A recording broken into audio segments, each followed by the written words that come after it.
que todo es con dinosaurio, ¿a qué se debe? Yo he visto un montón de cosas con dinosaurio y me llegó este personajito, econosaurio, pero ¿por qué es ahora? ¿Por qué todos andan hablando de dinosaurios?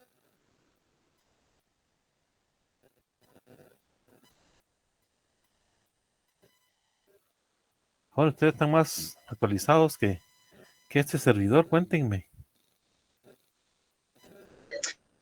Hay varias teorías, licenciado. Buena tarde. Hola, una de ellas.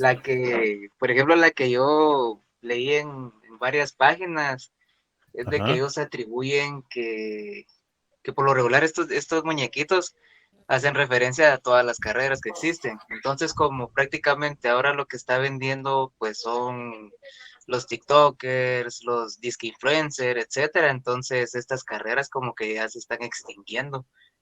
Esa es la teoría que yo vi en varias páginas. Entonces, Ah, como son carreras que ya se están muriendo, o sea, y hay pocos que quieren estudiar, todos quieren ser influencers. La chaviza de ahora no quiere ser abogado, economista, administrador, contador, etcétera. Entonces, a eso se debe, que ya se van a bueno. extinguir las carreras. Sí, aquí me mandaron, oye, este de conosaurio, y yo dije, bueno, después de que también los economistas nos dicen que somos así puros dinosaurios, nos han dicho en el ámbito profesional, o por lo menos yo recibí esos comentarios, y cosas, ¿verdad? Que vivimos en otro planeta, que son nosotros que entendemos y creemos lo que decimos, en fin. Bueno, está bien. Gracias por la ilustración ahí al compañero. Pues entrando ya en materia con la clase, y yo no quiero aburrirlos tanto con la inflación, porque la verdad es que el curso pues es de política monetaria, pero aquí está, yo solo he visto dibujos, no, Yulisa. Eh, y entonces el dato de inflación, pues como lo dije en clase recientemente, el INE oficialmente el día 7 de cada mes, religiosamente, presenta el dato de inflación. Y entonces el día martes que lo presentó, pues ya no vimos el dato, no lo había visto en el periódico, ese día lo presentaron a la opinión pública. Y bueno, el asunto está de que la inflación de enero 2010 2023 respecto a enero 2022 eh, fue de 9,69, fue por encima del porcentaje que cerró a diciembre. Entonces la inflación no ha llegado a ser galopante, estamos a pocos puntos básicos o puntos porcentuales, y es un poco preocupante por, por la política monetaria, porque va a tener que ser una política monetaria más restrictiva, es decir, sacar más dinero de circulación, y esto puede traer como consecuencia incremento en las tasas de interés domésticas. Este artículo, y así fue, le atribuye el alza en la inflación, en el dato de la inflación, principalmente a la división de alimentos. Cuando ustedes, me imagino que vieron el IPC en un curso de macroeconomía 1, creo que les da el licenciado Werner Salguero, les habla un poco más detallado del IPC. Entonces aquí está por divisiones, hay por grupo de gasto, por región, no es por departamentos, no por región. Y entonces, al hablar de las divisiones de gasto, que son 12, la división que tiene un mayor incremento ha sido la de alimentos. El reporte señala que los productos con mayor incremento fueron el tomate, la papa, el maíz, el almuerzo consumido fuera del hogar y el pan. Fíjate que curiosamente, de estos productos, el maíz, almuerzo consumido fuera del hogar y el pan son los que tienen una ponderación más alta dentro del total del IPC. Entonces, con que tengan una variación pequeña, como su ponderación es alta dentro del índice, eso hace que la inflación suba. Y el caso del tomate, pues es un producto importante en la conformación del IPC. Los bienes tuvieron una incidencia negativa, fue el servicio de transporte aéreo. Creo que en enero nadie andaba pensando en viajar, como que la famosa cuesta de enero con los gastos escolares y algunos productos que, como el frijol, pues parece que tuvo una baja, pero fue mínima. Tenemos los niveles de inflación: moderada, galopante e hiperinflación. Eso está en función de los dígitos, no de los decimales.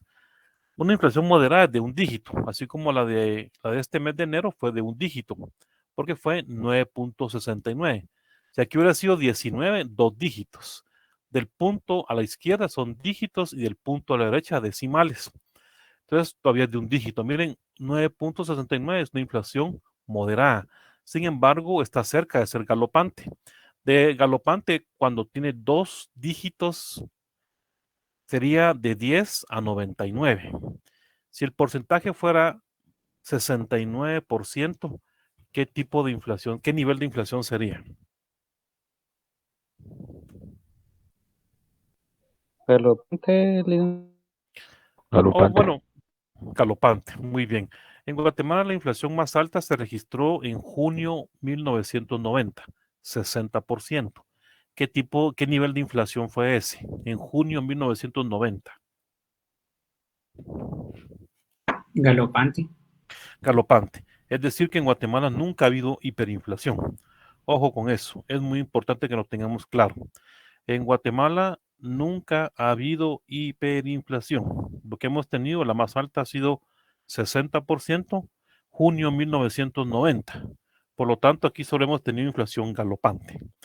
Y galopante cuando es de dos dígitos, es decir, de 10 a 99.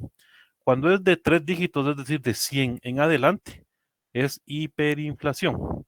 Cuando hay una inflación del 102%, ahí estamos hablando de una hiperinflación, algo que no ha ocurrido en Guatemala. Ahora bien, algunos teóricos de la economía hablan de una espiral inflacionaria, es decir, cuando la inflación pasa del 100%, hay un momento en que no se detiene. O sea, no se logra parar ni con Viagra. Les da una hiperinflación de 100, 102, 103, 108, 120, 140, 300 y se va. Hay un momento en que es una espiral inflacionaria. Otros teóricos dicen de que hiperinflación cuando es de 200% para arriba. La verdad es que son criterios de autores. Nosotros dejémoslo simple. Un dígito moderada, dos dígitos galopante y tres dígitos o más hiperinflación. ¿Y por qué digo o más? Porque yo tengo aquí una ilustración. Miren, por ejemplo, la hiperinflación más alta que se ha registrado en la historia de la humanidad, que fue en 1995, fue Yugoslavia, un país que ya no existe. Croacia, Serbia, Montenegro, no me acuerdo cuáles son los países que existen ahora que eran antes Yugoslavia. Ellos se separaron y ahora son repúblicas independientes, pero ellos antes eran un solo país, Yugoslavia. Este país tuvo una hiperinflación de 5.000 millones% en un año. O sea, es un porcentaje inimaginable. Luego Hungría, Grecia, Zimbabue, y ahí viene las tasas de hiperinflación que ha habido en la historia económica de la humanidad, desde cuando se tiene registro, por supuesto. Guatemala, pues nunca ha tenido hiperinflación, eso es lo que quiero señalar con esta diapositiva. Vemos nosotros de Centroamérica, Nicaragua, en 1990 tuvo una hiperinflación del 33.000%. Es algo inimaginable. Los precios se aumentan de un día para otro, es algo horrible. Yo lo escuché en una ocasión de una persona ya grande de Perú, que él lo vivió en esa época, en 1990, estaba ya grande, él ya es un anciano, me comentaba de que era horrible. Ustedes hoy les pagaban el salario y la gente salía corriendo de su lugar de trabajo al supermercado a ver qué víveres, qué abarrotes podía comprar con eso, porque el dinero no valía nada. Dice que el dinero de baja denominación se encontraba tirado en las calles, literalmente. Algo muy triste, muy difícil. Eh, la gente más vulnerable, los pobres, como siempre, eh, pues se caía en delincuencia, va, ya no había para comprar, entonces a robar era una cosa así espantosa. Entonces nosotros en Guatemala, gracias a Dios no lo hemos vivido, sin embargo, no quiere decir que no nos pueda pasar y una hiperinflación es algo que se va cuajando con el tiempo, no es de un día para otro, sino que viene por desórdenes monetarios, es decir, dinero más allá del que tiene que haber en circulación en la economía. Actualmente en Argentina la inflación está por arriba del 30%. Aquí no aparece Venezuela, pero Venezuela ya ha tenido más del 300% de inflación en los últimos años y la espiral inflacionaria en un momento en que no se detiene. Entonces, ¿qué hace la gente? ¿Se recuerdan que en clase había mencionado los activos de refugio? ¿Cuáles son? A ver, yo mencioné ya en una ocasión los activos de refugio. ¿Cuáles son? El oro es uno. El Muy oro bien. para empezar. Es el principal, el oro es el principal activo de refugio. También en una Y hiperinflación, otros como bueno, esos ya son más nuevos, ¿verdad?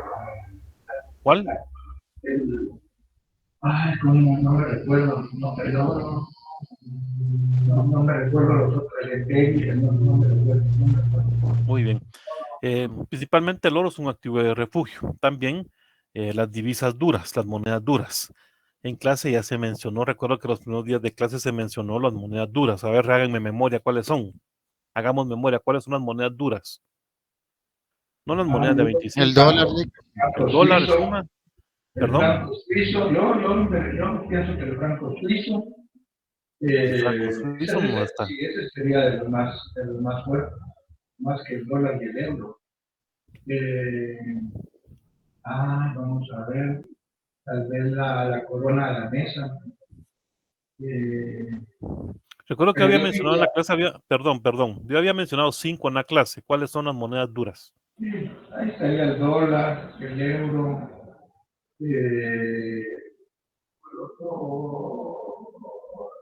ahí tiene que estar el franco suizo, No, no tal vez, mencioné el franco suizo. ¿no?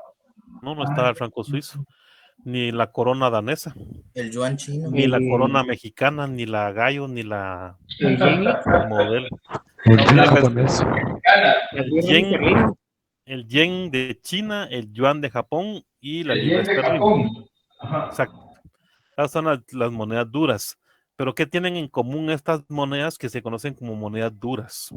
Porque si ustedes se dan cuenta, un yuan chino son como 6 yuanes por dólar. Si lo miran, yenes japoneses son como 90 yenes, 100 yenes por dólar.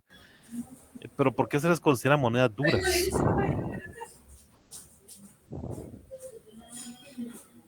Alguien por ahí tiene su Yo me micrófono abierto. imagino que por el respaldo que tienen como divisas, que se pueden manejar más fácilmente. Espérenme, Tal vez entonces porque están aquí. respaldadas por su producción. Muy bien, porque son las monedas de las economías más grandes del mundo. ¿Cuáles? Miren, por favor, jóvenes, apaguen su micrófono. Aquí estoy aquí el fondo, o quieren que lo saque esta persona. Permítanme.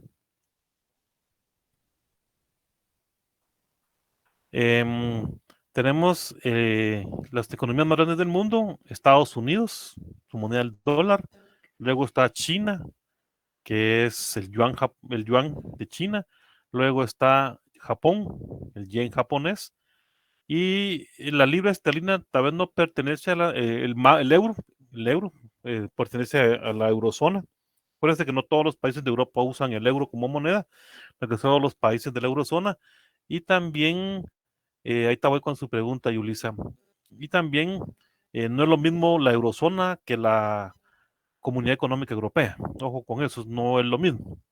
Entonces, el euro, pues es la moneda más de Europa, ¿verdad? De la eurozona, entonces es de la moneda dura, porque Alemania está entre las economías más grandes del mundo, por lo tanto, la eurozona. La economía de Inglaterra no es tan grande, economía más grande de Europa es Italia. Fíjense. Pero damos el caso de la libra esterlina, es una moneda que ha mantenido su estabilidad en el tiempo. Entonces también se le considera moneda dura. Estas son las 5 monedas duras. Yulisa hacía una pregunta aquí en el chat. Quiero ver, dice, no lo he visto, dice, ¿por qué no se evalúa su precio ante otras monedas? ¿Cuál? ¿El dólar? No, ¿cuál? El No, euro. licenciado, de lo que usted estaba diciendo de por qué eran monedas duras, no sé si es porque Por eso, no se ya. devalúa su precio ante las otras Bien, monedas. bien, bien, se devalúan. Incluso a veces los países, incluso China ha querido depreciar, que es depreciar su moneda. Acuérdense que un país cuando deprecia su moneda se vuelve más competitivo, porque atrae más inversión, es decir, que se dan más moneda nacional por divisa. Esa es una depreciación. Y eso atrae a la inversión extranjera porque los países, cuando los inversionistas, cuando buscan eso, es de que les den más divisas por la moneda nacional. Entonces, a veces los países hacen eso, deprecian su moneda. China lo hizo en alguna ocasión porque ellos querían ser más competitivos con Estados Unidos. También recordemos de que China es el principal comprador o tenedor que tiene, no de comer más, sino que tiene bonos de la Reserva Federal, del Departamento del Tesoro, del Ministerio de Finanzas de Estados Unidos. Entonces es el principal acreedor de Estados Unidos, los bancos chinos. Entonces ellos han intentado depreciar su moneda, pero Estados Unidos les empieza a poner restricciones. También se dice que en Guatemala, la verdad es que yo no comparto mucho eso, pero había que analizarlo, que en Guatemala el tipo de cambio se depreció, estuvo en 7.70 alrededor del año, hasta el año 2021-22, y ahora ha estado alrededor de 7.84, y que es bueno que se deprecie la moneda, el quetzal, porque eso nos da competitividad.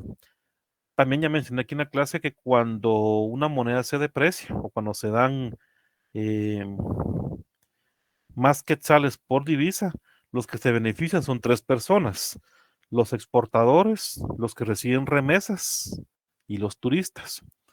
Dicen de que es una forma de atraer la inversión y que en Guatemala lo han estado buscando para atraer inversión en el sector servicios. Recordemos de que los call centers en Guatemala han tenido bastante aceptación y han tenido bastante desarrollo en los últimos años, más que todo con jóvenes. Me imagino que ustedes, algunos trabajan en call center y eso es atractivo para la inversión extranjera, el que la moneda nacional se deprecie o que se paguen más quetzales por dólar. Es algo discutible porque, si bien es cierto, puede influir, pues con que se deprecie el quetzal, los beneficiados van a ser los mismos de siempre, ¿verdad? Los exportadores de productos tradicionales. También el hecho de que se deprecie la moneda nacional, el quetzal, a nosotros nos afecta directo de consumo. No importamos materias primas para transformarlas y luego exportarlas, sino que principalmente importamos bienes de consumo. Entonces, eso va en detrimento de la inflación. Pero bueno, dejemos ahí por el momento y ese no es el tema de hoy, es la hiperinflación. Bueno, en muchos países la política monetaria, por ejemplo, el caso peruano, que es el que yo conocí hace algunos años, tuve la oportunidad de estar por este país en el Banco Central recibiendo algunos cursos. También estuve en México hace algunos añitos, en Chile, Bolivia, híjole, ya no les cuento si no van a venir las anécdotas. Bueno, lo que quiero platicar del caso peruano, que es lo que más escuché. Este país se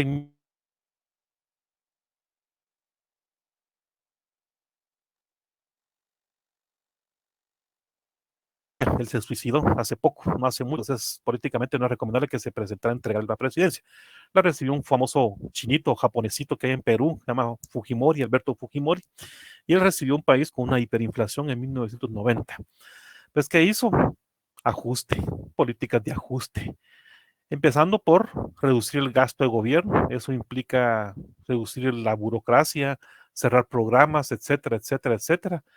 Incrementar sus divisas, sus reservas, privatizar muchas entidades del Estado, lo que se llamaba en la década de los 90 la desincorporación del Estado, la privatización de entidades públicas, y eso ayudó mucho a que este país redujera su inflación.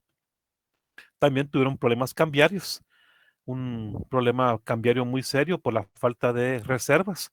Y Perú al día de hoy tiene una estabilidad en su moneda, que es el sol, de 3 soles por dólar. Esa estabilidad la tienen de hace como 20 años. Y su economía pues ha tenido un buen desempeño porque ellos están vinculados directamente al mercado de China, en virtud de que ellos producen principalmente minerales como el cobre y el litio. Sabemos nosotros que el litio es un mineral muy importante porque se utiliza para productos tecnológicos como las baterías de las computadoras, entre otras cosas, y Perú es uno de los países que más litio produce y exporta a China.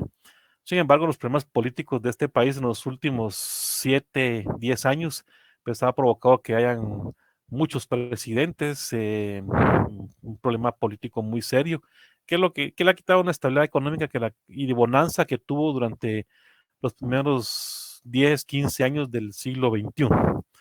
Ellos volviendo al tema de su hiperinflación, tenían problemas como los de nosotros en Guatemala, de un conflicto armado, había un grupo guerrillero, el Sendero Luminoso, lo destruyeron.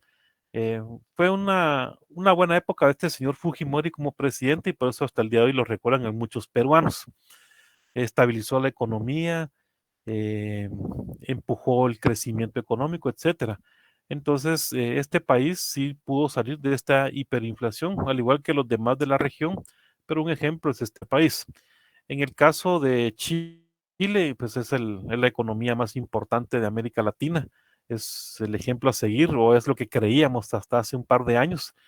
Chile tuvo una reforma financiera en los años 80 con este dictador Augusto Pinochet, y ellos de esta hiperinflación que tuvieron en el 78 lograron salir en la década de los años 80. Otro país que ha tenido hiperinflación y que estuvo muy endeudado en América Latina fue Brasil, la economía más grande después, Brasil es la más grande, luego está México. De América Latina, Brasil es la economía más grande de la región, de México para abajo, y ellos pues un país también que ha estado muy, muy endeudado. Fenómeno de la deflación, que es lo opuesto. Como lo dijimos aquí en la clase, también la deflación es un síntoma de recesión económica o de caída en la producción o de una mala economía. Porque cuando está cayendo la producción, aumenta el desempleo y las personas que no tienen trabajo, ¿qué hacen? Pues aplazar sus compras. Usted se quería comprar un pantalón, una prenda de vestir, se queda sin trabajo, pues lo que hace es comprar alimentos y ver cómo hace para pagar la renta, si tuviera que pagarla. Y por lo tanto, cuando eso se da a nivel de toda la sociedad, que hay mucho desempleo, entonces va a disminuir los precios y se da este fenómeno de la deflación. La deflación no debe confundirse con el mero hecho de que el ritmo de variación interanual de un índice de precios sea transitoriamente negativo. En la práctica es usual que se produzcan reducciones de los precios de algunos bienes y servicios, especialmente en un entorno de inflación hacia la baja. Los ajustes de precios relativos que inducen las perturbaciones de oferta y de demanda son necesarios para una asignación eficiente de recursos. Es una caída generalizada y prolongada de los precios en una economía. Nosotros vimos hace un rato con la noticia de la inflación de este mes de enero. Bueno, vimos que bajó el precio de algunos productos. En realidad eso no es deflación. Deflación sería caída generalizada y prolongada de los precios en una economía, es lo contrario de la inflación. Los niveles de deflación, pues leve y corta, leve y persistente, sostenida y violenta. Creo que Francisco lo mencionó hace algunas semanas. Japón es uno de los casos que ha tenido deflación, una baja en sus precios.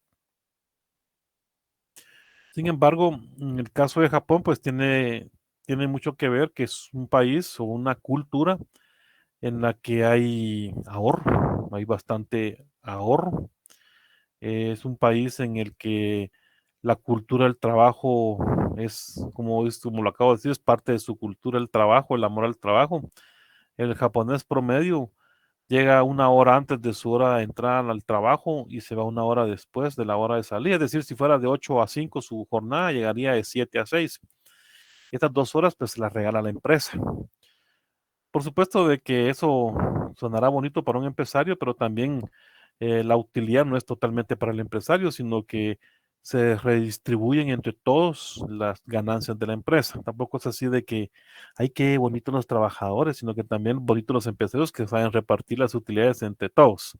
Por supuesto que el empresario va a tener la mayor parte, pero sí todos se benefician de ese aumento en las ventas. En el caso de ellos, pues es parte de su cultura y es algo muy particular. Este señor que lo acaban de matar hace algunos meses, que fue un primer ministro, en Japón hay reyes todavía, un ex primer ministro se llamaba Shinzo Abe. Él implementó políticas abenómicas, le decían, eran sus políticas económicas conocidas como políticas abenómicas. Y lo que se buscaba en el caso de Japón era salir de esta deflación. ¿Y cómo lo hicieron? Aumentando el gasto. Y eso viene desde el año 2010, 2012. Entonces ellos en el año 2014 pidieron ser sede de las Olimpiadas del 2020, que a puras penas se realizaron creo que en el año 2021. Pues por lo mismo, porque acuérdense ustedes de que un país que organice un evento de esa magnitud a nivel mundial, pues no es solo hacer recintos deportivos, sino que implica mejorar la infraestructura para albergar millones y millones de visitantes durante un mes. Entonces tienen que invertir en infraestructura, puentes, aeropuertos, puertos, etcétera. Entonces Japón, con ese afán de salir de la deflación, pues incrementó el gasto de gobierno durante esos años para salir de este fenómeno económico de deflación. Y también hay una espiral de deflación. Deflación, bajan los precios, reduce el beneficio de las empresas, se reduce la producción porque no hay incentivos, aumenta el desempleo, se reduce el consumo, exceso de oferta de bienes y servicios y bajan los precios. Esa es la espiral de la deflación. Inflación subyacente. Preguntas, ¿voy bien hasta ahí? ¿Alguna duda con lo que he dicho hasta el momento? Todo súper claro, le quería Solo le iba a pedir favor si podía regresar esa, es que no le tomé foto, disculpe. Ahora, No, a la que viene después de esa. esta, la espiral. Esa, ahorita. Diga Sí, whisky, gracias. diga whisky la diapositiva. Eso, Tuve la foto gracias. chica. Bueno, inflación, aquí está, subyacente, con inflation en inglés. Fíjense ustedes de que los institutos de estadística, cualquiera que sea su nombre en cualquier país, aquí es CINE, pero en otros países le llaman Departamento de Estadística, en fin. En su mayoría son los que calculan el IPC y por lo tanto la inflación. Pues fíjense que ellos dicen de que la inflación subyacente es una fumada o es una marihuana de los bancos centrales. Eso es lo que se dice en el ámbito, en el Vox Populi de ese ambiente, porque entre el Banco Central y los institutos de estadística, pues hay cierta coordinación, por lo mismo el tema de la inflación. Acuérdense que para un Banco Central la inflación es el termómetro de la política monetaria. Entonces, con los datos de la inflación que calcula el INE, veámoslo en el caso a la Torfrix, viene el Banco de Guatemala y hace un nuevo proceso con el IPC que genera el INE. Por ejemplo, el de enero 2023 toma todos los datos del IPC, los 212 gastos básicos y hace un corrimiento. Entonces, elimina, esta es la metodología en Guatemala, elimina los productos que tuvieron un alza por encima de 2 desviaciones estándar. Eso es como que lo hacen en la práctica. La teoría dice de que la inflación subyacente es la inflación sin productos volátiles.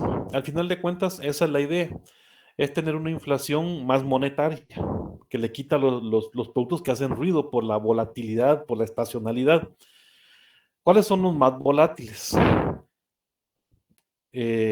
Algunos dicen energía, refiriéndose a todos los derivados del petróleo, electricidad y gas. Otros dicen derivados del petróleo, otros dicen quitando los productos energéticos. Pero al final de cuentas es quitar los productos que son derivados del petróleo, incluyendo la electricidad y vegetales. Básicamente esa es la idea, quitarle a la inflación los productos más volátiles, principalmente que son esos, ¿verdad? Los derivados del petróleo y los vegetales. Entonces ya se tiene un dato de inflación más puro y eso es ya algo más monetario. Y eso le sirve de referencia al Banco Central. Bueno, ¿qué tan monetaria es la inflación que se está observando? Y es lo que se conoce como inflación subyacente. En esta diapositiva, la inflación subyacente se refiere a la tasa de crecimiento porcentual de un índice de precios. Ya es recalculado que en su construcción elimina atendiendo a la variación intermensual de algunos bienes y servicios incluidos en el IPC, cuyos precios son por lo general los más volátiles, entre ellos alimentos y energía. Entonces, cuando vimos hoy el dato de la inflación de enero, pues se hablaba de que fue alta la inflación por alimentos. Luego está este otro componente, otra construcción, otro índice que hace el Banco Central, que se conoce como inflación importada. En la inflación importada, pues se estima, es un cálculo de la inflación, pero se estima los productos que son, como su nombre lo indica, importados y que tienen una incidencia. Voy a hablar de las metodologías, así muy brevemente. En el caso de la inflación importada hay dos metodologías. Está el efecto directo y el efecto segunda vuelta. El efecto directo se toma en cuenta para calcular la inflación importada los productos que son importados directamente y que tienen una incidencia en la inflación, como el maíz, el trigo y el petróleo, son los importados directamente y son los que tienen una incidencia directa en la inflación. Y está el efecto segunda vuelta, que fíjense que a veces la prensa también, como los que hacen las notas periodísticas, son periodistas, no son economistas. En algunos países, aquí en Guatemala no, en algunos países los periodistas del área económica son especializados en economía, pero son periodistas. Entonces ellos tienen un mejor concepto de las cosas. Bueno, entonces en una ocasión me recuerdo de que hablaban el efecto segunda vuelta, pero pensaban que era la segunda vuelta electoral. Entonces decían, pero el efecto segunda vuelta de la inflación importada, la segunda vuelta ya pasó y que no es tiempo electoral. El efecto segunda vuelta es de que son todos los productos que indirectamente influyen en la inflación importada. Por ejemplo, para su metodología se utiliza el tipo de cambio, porque el tipo de cambio puede tener un efecto indirecto sobre la inflación importada. Si sube el tipo de cambio, pues no sabemos qué productos van a influir directamente en la inflación importada, pero sí pueden influir indirectamente. Entonces se toma en cuenta para su cálculo el tipo de cambio, se toma en cuenta para su cálculo algunos índices bursátiles de los principales socios comerciales de Guatemala. Recordemos de que los principales socios comerciales de Guatemala son Estados Unidos, México y Centroamérica. Entonces se toman algunas variables de estos países con los que tenemos principalmente comercio. ¿Sí? Entonces ya se construye un índice y se conoce como el efecto segunda vuelta. Es de la inflación importada. Entonces, al ver una gráfica, yo aquí no la tengo porque no encontré una más actualizada. Entonces se ve los dos componentes de la inflación importada y propicia un aumento en la tasa de inflación, fenómeno que en la literatura económica se conoce como inflación importada. Es lo que indirectamente puede influir, pero que son productos o insumos importados.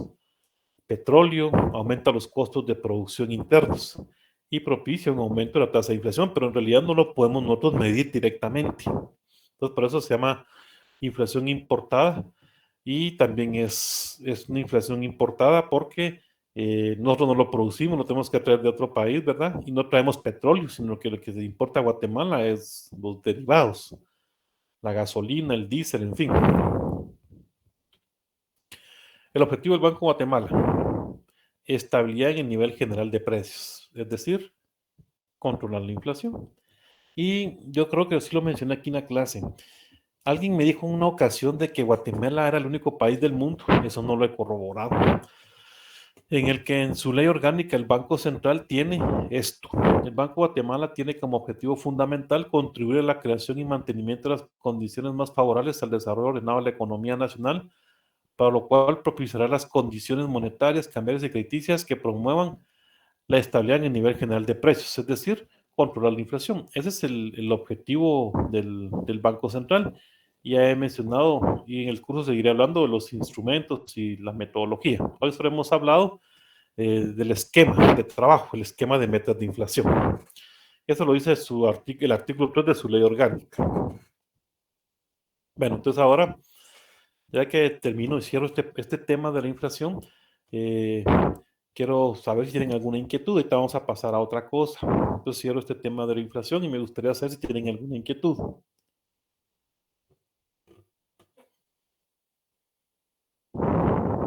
Yoli, disculpe, yo no sé si se recuerdan en aquella ocasión yo creo que no había dinero y uno solo podía comprar con tarjeta. ¿Se recuerda? Bueno, exactamente no, pero me imagino que es cuando quebró Bancafé. Creo que fue eso, que no se podía comprar en efectivo, yo creo que no había dinero y solo con tarjeta podía comprar uno. Sí. Fíjense que eso fue producto de la quiebra de Bancafé. Recordemos de que, bueno, Bancafé creó en el año 2006. Recordemos de que Bancafé en su momento, cuando existía, era el tercer o cuarto banco más grande del sistema. Después del examen parcial vamos a ver los bancos y vamos a ver cómo se estima el tamaño de un banco. Entonces, Bancafé era el tercer o cuarto banco más grande del sistema y en su momento fue declarado en quiebra por la Junta Monetaria. Entonces, al darse este problema, vino la autoridad monetaria y dijo a las personas a las que se les va a devolver su dinero, porque no fue a todos, o no fue todo, sino que fue lo que establece la ley del FOPA. Entonces, a las personas que cuando les devolvieron su dinero se lo acreditaron en otros bancos, fue en el Ban Rural, en el BAM, no me acuerdo cuáles otros dos, pero eran 4 bancos.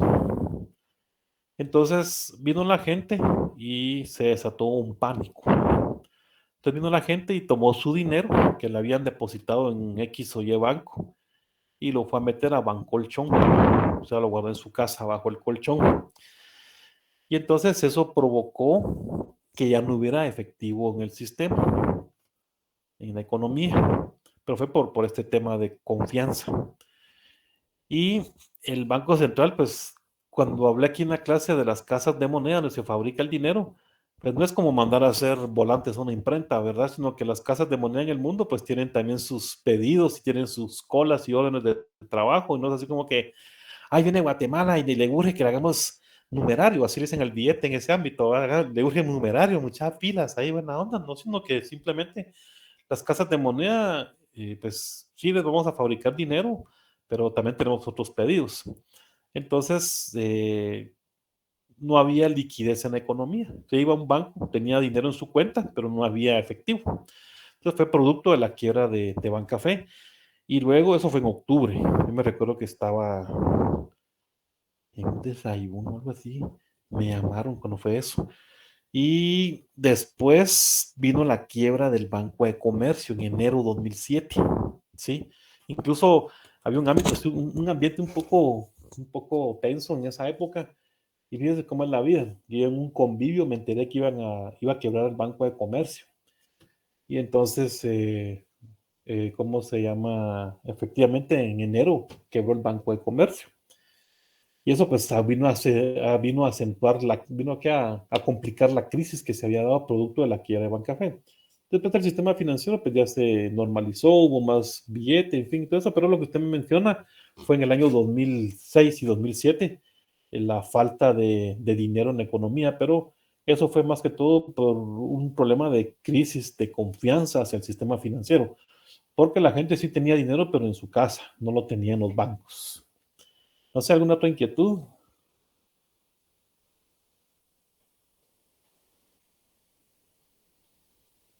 ¿Estamos jóvenes? Bueno. ¿Cuál es el precio del dinero?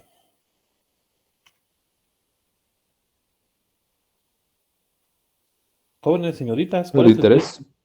El interés, ¿cuánto vale? Así es el dicho, ¿verdad? Entonces, vamos a entrar a hablar del interés. El mercado de dinero está constituido por la oferta y demanda de dinero. Es el mercado de dinero. El precio del dinero es la tasa de interés. Así de simple. Este es el precio del dinero. La tasa de interés. ¿Quién fija las tasas de interés en Guatemala? La Junta Monetaria. La Junta Monetaria. Supuestamente el mercado. Supuestamente el mercado. ¿Se recuerdan de lo que vimos al inicio del semestre de las falacias? Y se recuerdan que yo les dije acerca de las preguntas de no economistas para economistas. Entonces, como bien dice Henry, supuestamente el mercado. ¿Por qué supuestamente? Porque no es el mercado. Porque no se atreven a afirmar que es el mercado.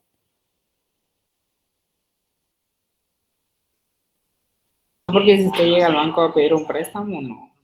Aparentemente se negocia, pero ya le tienen impuesta el tipo de interés que le van a cobrar.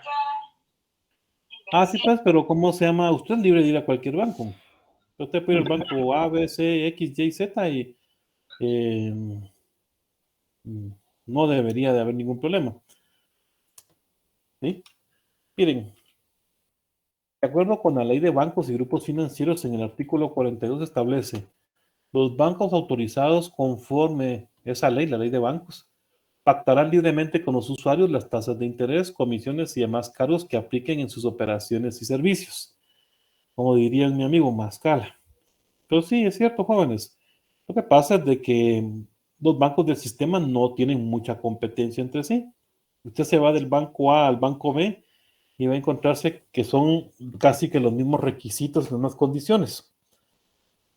También cuando se mira el reporte de la superintendencia de bancos, uno mira que hay bancos que tienen tasas de interés del 70%, 80%, y otros que tienen del 16%, del 13%. Y entonces, ¿cómo se llama? Uno dice, ¿cómo es posible que haya una disparidad en las tasas de interés?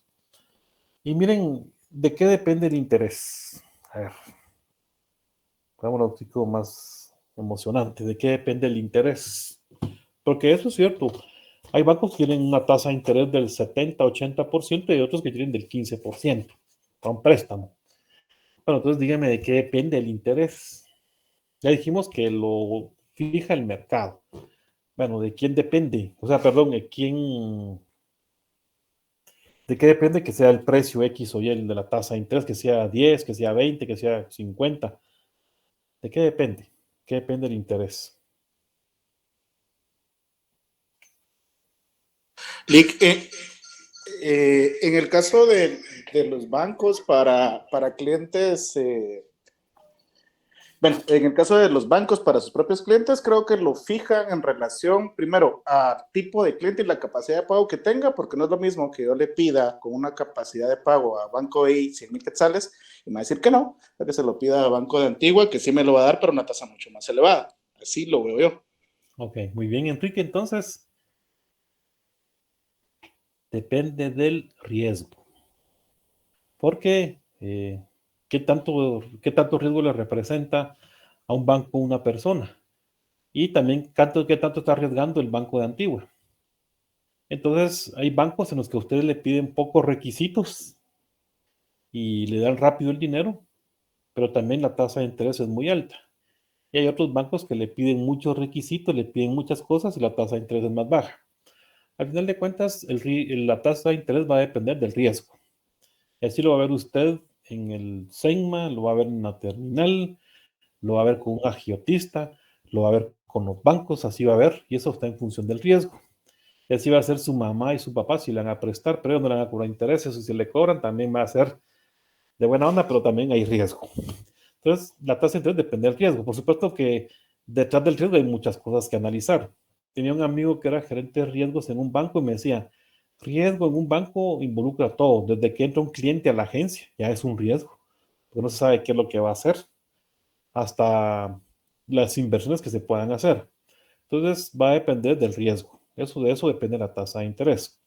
Por supuesto que también va a depender del monto, va a depender del plazo, va a depender de a dónde va orientado el crédito, va a depender del cliente, etcétera. Pero al final de cuentas, en una sola palabra, el interés depende del riesgo y eso lo fija el mercado. ¿Por qué el mercado? Porque usted es libre de escoger el banco que usted quiera. Sabemos de que entre los bancos no hay mucha competencia. Cada banco tiene su mercado bien segmentado, su nicho de mercado bien segmentado. Entonces, usted se va a mover en el banco A, B y C, porque en el E, F y G, ahí sabe que no tiene entrada. Entonces, usted se va a mover en estos bancos por su característica de cliente. Muy bien, tenemos operaciones activas, son los préstamos, y pasivas son los depósitos. Quiere decir que la tasa de interés activa es la que los bancos cobran por los préstamos y la pasiva es la que pagan por los depósitos. Como dirían popularmente la chaviza, dijo alguien hace un rato, a huevos que la tasa de interés activa va a ser más alta que la pasiva, si no, no tiene sentido. Y la diferencia entre tasa activa y pasiva se llama margen de intermediación financiera o spread bancario. Repito, repeat diría el maestro de inglés. Tasa activa menos tasa pasiva, spread bancario o margen de intermediación financiera. ¿Sí? Bueno, ahora les voy a decir una cosa. Esta grafiquita, aquí está. Miren, fíjense ustedes de que hoy en la mañana me di cuenta, decía aquí diciembre y le tuve que componer eso. Dije, si no los muchachos se van a enojar. Ya no me dio tiempo de ponerlo de enero 2023, pero al final no ha cambiado mucho. Este es el spread bancario o margen de intermediación financiera. Tasa activa menos tasa pasiva. A nivel del sistema bancario en nuestro país está en 8.56% en promedio. Ojo, son tasas de interés promedio ponderadas. Tasa de interés promedio ponderada activa, tasa de interés promedio ponderada pasiva. No es un promedio simple, es decir, que suman todas las tasas de interés de préstamos dividido la cantidad de préstamos. No, tampoco es tasa promedio pasiva. Tasa de interés promedio ponderada. Aquí vamos a ver cómo se estima una tasa promedio ponderada y van a ver que es bien sencillo, pero son tasas promedio ponderada. Entonces, en Guatemala, el margen de intermediación financiera del sistema, no estamos hablando del banco A, B o C, sino que de todo el sistema, es de 8.56 a diciembre de 2022. Y en enero les apuesto que no ha variado mucho. Y ustedes me van a decir, mire, ¿qué pasó aquí? Miren, andaba la tasa activa en los años 96 alrededor de 22% y ahora la promedio ponderada anda alrededor del 12%. Todo lo que ha disminuido en esos 25 años. Bueno, fíjense que aquí había una inflación más alta y la inflación ha ido disminuyendo. Entonces también las tasas de interés.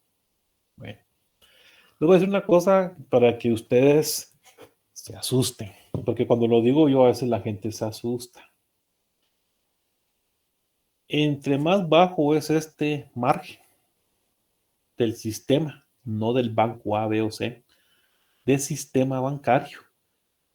La teoría dice que es más eficiente un sistema bancario. Vamos a ver, repito. Entre más bajo es este margen, o sea, este 8.56 fuera 6 o fuera 5 o fuera 4, es mejor el sistema. ¿Por qué?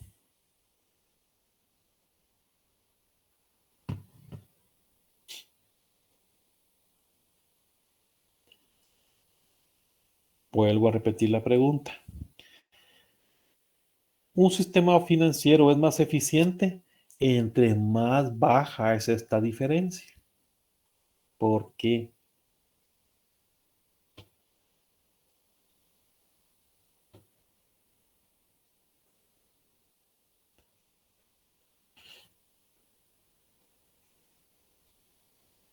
Unos han levantado que fueron los que se fueron de espaldas con esta afirmación.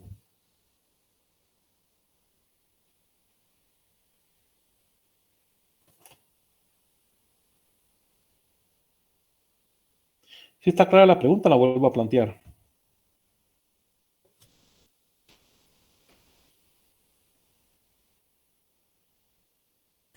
No sé si, no sé si tenga que ver con el riesgo, porque si el tipo de interés pasivo, activo, fuera más alto, habría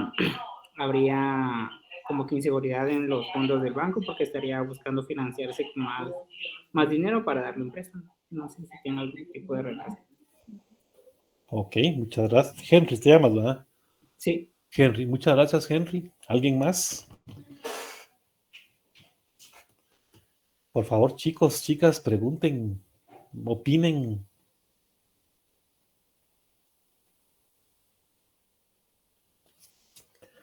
Bueno, creo que... Yo creo, licenciado, de que como esta es una tasa ponderada, ¿verdad? Promedio ponderada. Sí, es una tasa promedio ponderada. Entonces, como es de aquí de Guatemala, Quetzales. Yo lo que consideraría es que hay como una menos instituciones bancarias, se concentra tal vez más el crédito en cierto, digamos, como decía usted, ¿verdad? Los requisitos, el plazo, o sea, pienso yo que hay más como control a quién se le presta y para qué, algo así, calculo yo. Muy bien. Como le van a decir algunos el día 14 de febrero, Ya va muy cerca, estése quieto, le van a decir, va muy cerca. Bueno, cerca. Ojalá. Miren. Ahí se acuerdan que el martes tienen comprobación de lectura. Miren, pues, entre más bajo es el spread, esta diferencia, más eficiente es el sistema. ¿Por qué? Porque habría más competencia entre los bancos. Y al haber más competencia, van a tener tasas de interés más favorables.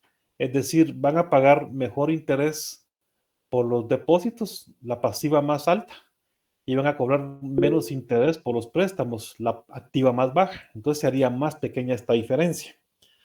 Pero como los bancos del sistema tienen un mercado bien segmentado, cada uno tiene su propia mara y entre los bancos no compiten mucho entre sí. Se dan cuenta, los bancos tienen cada quien su grupo de clientes y ahí se mueven. En Guatemala, y eso no es un secreto, lo vamos a ver con cifras más adelante, en Guatemala el mercado bancario está concentrado en 3 bancos: Industrial, Ban Rural y Jeite Continental. Ellos 3 tienen el 65% del mercado. Si a esos 3 le sumamos BAM y BAC y el Bantrao, estos 6 bancos tienen el 85% del mercado. Ojo con eso. De 17 bancos, 6 bancos tienen el 85% del mercado. Ellos tienen concentrado casi, miren, 85% en ellos 6. Entonces son ellos los que manejan el mercado y no compiten entre sí. Cada uno tiene a sus clientes bien segmentados. Y los bancos chiquitos, los bancos pequeños como el CHN, como el Banco de Antigua, tanto banco pequeño que hay, en realidad ellos no compiten con los grandes y tienen a sus clientes y son más como para cierto tipo de empresas. Entonces, hay una alta concentración del mercado bancario en unos bancos y ellos no compiten entre sí. Cada quien tiene su segmento del mercado. Entonces, nosotros vemos que esta brecha, miren, aquí sube, sube, baja, baja, pero esta brecha se mantiene y en promedio el spread bancario desde hace 25 o más años ha sido entre 8 y 9 puntos. Y así se ha mantenido desde hace más de 25 años esta brecha. Hay una cosita, hay un punto importante ahí que creo yo que también, aquí nunca se va a dar y de todos modos, vale decirlo, pero como lo voy a decir, ¿no? Te escuchamos. Si dejaran entrar bancos de Canadá, así como en El Salvador, sí, que hay bancos extranjeros y que no tendrían el monopolio de esos bancos, porque aquí lo que hay es un monopolio. Oligopolio, sí. Pero si dejaran entrar a los bancos que hay en El Salvador acá, ese spread andaría por el 3%. Calculo yo, porque esos bancos canadienses hicieron que bajaran inclusive el Banco Cuscatlán. Lo que pasa es que como no hay competencia, por eso se mantiene así casi al triple de lo que es allá, ¿no? Te voy a decir como decía mi compañero de trabajo hace años, perfectamente bien contestado, compañero. Así es. Si en Guatemala entraran bancos monstruos, bancos grandes, a competir con la mara de aquí, los hacen pedazos. Así de sencillo.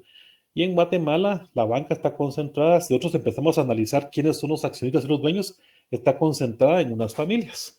Yo no sé si han visto los videos o vieron algunos videos de este muchacho que murió el sábado, este Ronaldo Robles. No sé si los vieron en alguna ocasión en YouTube. Si no, pues mírenlos. La verdad es que...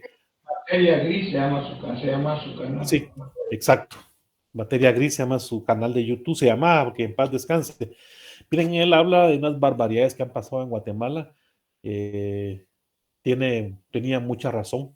Y la verdad es que hay muchas dudas sobre su muerte. Tiene apariencia de que sí fue un accidente. Sin embargo, él hablaba muchas cosas muy ciertas. Y en Guatemala hay una alta concentración del capital en unas familias. Entonces, si entraran bancos grandes, como bien dijo Raúl Francisco, ¿cómo te dicen tus amigos? Paco, Pancho, Chico. Mis amigos me dicen Raúl.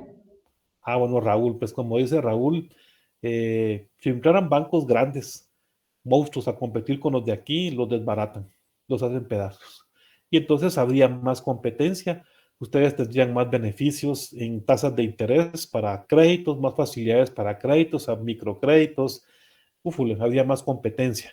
Entonces, esta brecha sería más pequeña. Y esta brecha se debe principalmente, les dejo así la asistencia, se debe principalmente a la alta concentración que hay de los bancos. Miren, en Guatemala poner un banco se necesitan 100 millones de quetzales, o su equivalente en dólares. La verdad que hay quien lo tenga y lo puede hacer, pero no lo puede poner fácilmente un banco. Tiene que ser de la mara, tiene que ser de este grupito, tiene que tener la bendición de la asociación bancaria, tiene que tener un padrino de los grandes que le facilite la entrada. Porque eso de que la creación de un banco la autoriza la Junta Monetaria, eso es tan falso como creer en el Día del Cariño. Perdón, es tan falso como creer en Santa Claus, ¿verdad? Entonces, necesita un padrino y necesita el aval del club, de los grandotes, de los que ya dijimos, para que entre un banco al mercado. No entran así por así, aunque tenga los 100 millones de quetzales para poder entrar. Muy bien. Entonces, siguiendo con las tasas de interés, vamos a decir que tasa de interés es el rendimiento sobre fondos medido como porcentaje. Tasa del rendimiento sobre la inversión, renta menos gastos por cada quetzal invertido. Es un porcentaje, ¿verdad? Es un rendimiento. Tasa de interés nominal es el rendimiento por cada quetzal invertido. Se refiere al retorno de los ahorros en términos de la cantidad de dinero que se obtiene en el futuro para un monto dado de ahorro actual. Y como habíamos dicho hace algunos días, tasa de interés real es la nominal menos la tasa de inflación. Licenciado, puede regresarla, cuando termine, puede regresarla a diapositiva.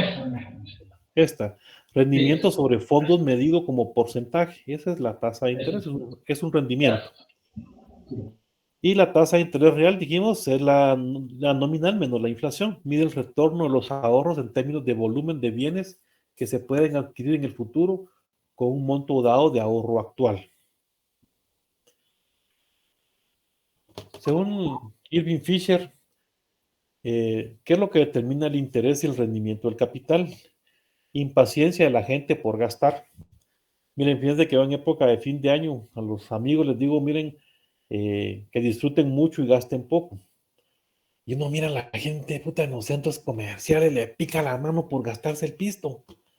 Entonces la gente muchas veces tiene impaciencia por gastar. Tampoco estoy diciendo que sean agarrativos, ¿verdad? Que no se coman un banano por no tirar la cáscara. Pero hay que ser moderado en el gasto. Y uno mira para época de fin de año, la gente ni tiene pisto y quiere estrenar zapatos y quiere aquella cosa de comprar, igual para el bono 14. Y en realidad tenemos esa armonía, esa impaciencia por gastar, por tener, por consumir. Y están los mercadólogos, ¿verdad? Que nos hacen ver los productos bonitos, que nos lo merecemos, que somos una maravilla, que hemos trabajado duro y que, en fin. Pero, digamos, existe mucho eso, impaciencia de la gente por gastar. Dicen de que solo el 2% de la población mundial ahorra, no sé qué tan cierto sea. Y también por las oportunidades que hay en el mercado de percibir mejor rendimiento por su ahorro. Eso es lo que, según Irving Fisher, determina el interés y el rendimiento del capital. Las tasas de interés por plazo. Corto, mediano y largo plazo. A veces nosotros pensamos corto plazo, menos de un año, mediano plazo de 1 a 3 o a 5 años y largo plazo más de ese periodo. En realidad, en función de tasas de interés, vamos a decir corto plazo, es la de un día, operaciones overnight. Aquí voy a corregir porque actualmente en Guatemala están las operaciones overnight en 3.25, ¿verdad? Que es lo que tiene la Junta Monetaria. Ahorita las operaciones overnight, las tasas de mediano plazo. 4.25. Ah, perdón, gracias por la corrección. Perdón, gracias por la corrección, Raúl.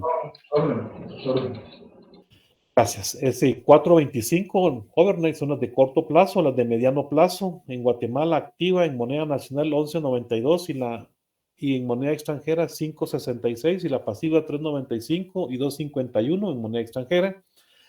Y la de largo plazo es más de un año. En el caso del Ministerio de Finanzas creo que paga 6% por un año. Quiero ver si aquí está, miren. El Ministerio de Finanzas está pagando 6% de rendimiento. Esta es la tasa de largo plazo. En más de un año en Guatemala el Ministerio de Finanzas paga 6%, 6.13% a 2 años y 6.25% a 3 años. En eurobono para 10 años y en bonos de Guatemala a 15 años paga 7.40. Esas son las tasas de largo plazo. Corto plazo, un día, mediano plazo, un año y largo plazo, más de un año. Esas son las tasas de interés por plazo. Aquí tenemos lo que ha publicado el Ministerio de Finanzas. Usted puede, no es publicidad, ¿oyeron? Para nada. Entonces, para que miremos que usted también puede invertir en el Ministerio de Finanzas. Inversión desde 10,000 quetzales a un año, una tasa del 6%, libre de impuestos. ¿Se acuerdan ustedes de que cuando ustedes hacen una inversión o por sus ahorros les cobran un impuesto, que es el impuesto sobre productos financieros? Aquí está exento de eso.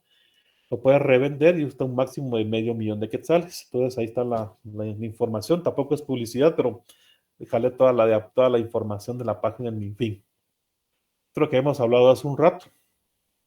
Y ahí cuando no actualicé esto. La tasa de interés de la política monetaria. No, 3.25 está. Sí está en 3.25.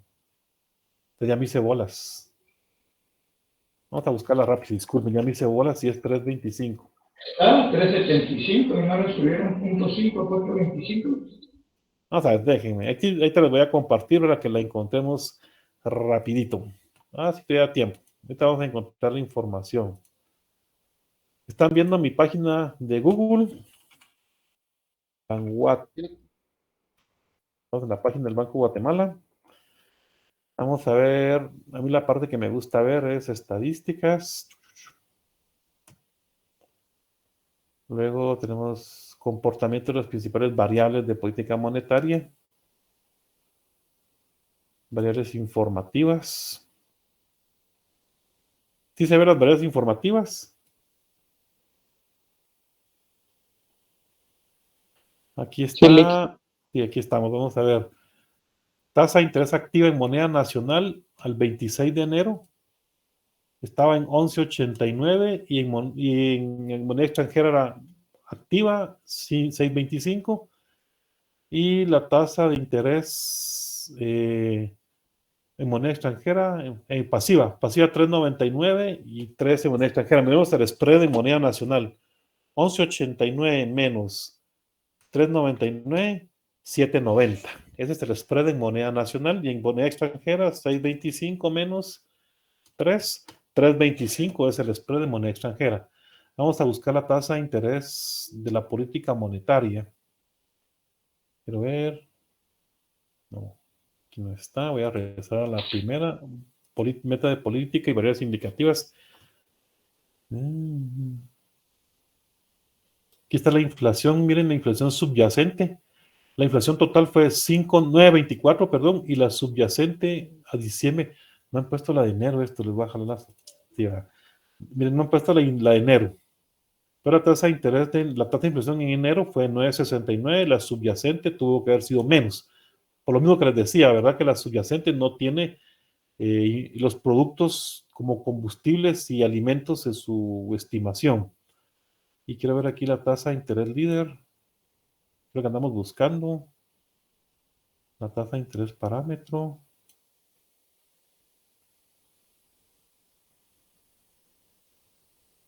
La tasa es de la meta de política. Aquí tiene que estar la tasa de interés líder.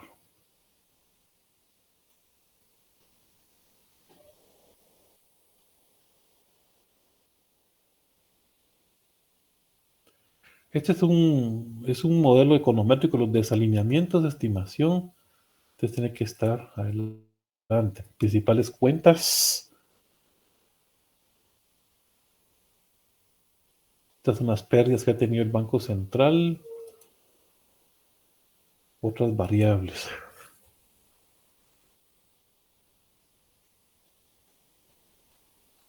Aquí está, 4.25. Muy bien, 4.25 es la tasa de interés líder actualmente. 4.25. ¿Y cómo encontrarla? Pero aquí vamos a ver.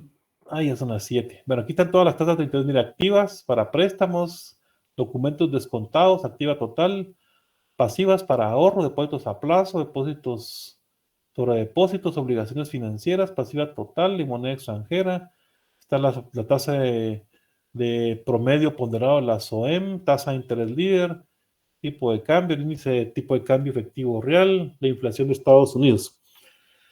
Bueno, mañana toca clase, seguimos con este tema de las tasas de interés. Ahí se recuerdan que mañana se tienen que conectar en el otro salón. Por favor, chicos, los voy a dejar, que tengo las 7 y centavos. Los veo mañana, primeramente Dios. Gracias, Alex. Feliz noche. Gracias. Gracias, licenciado.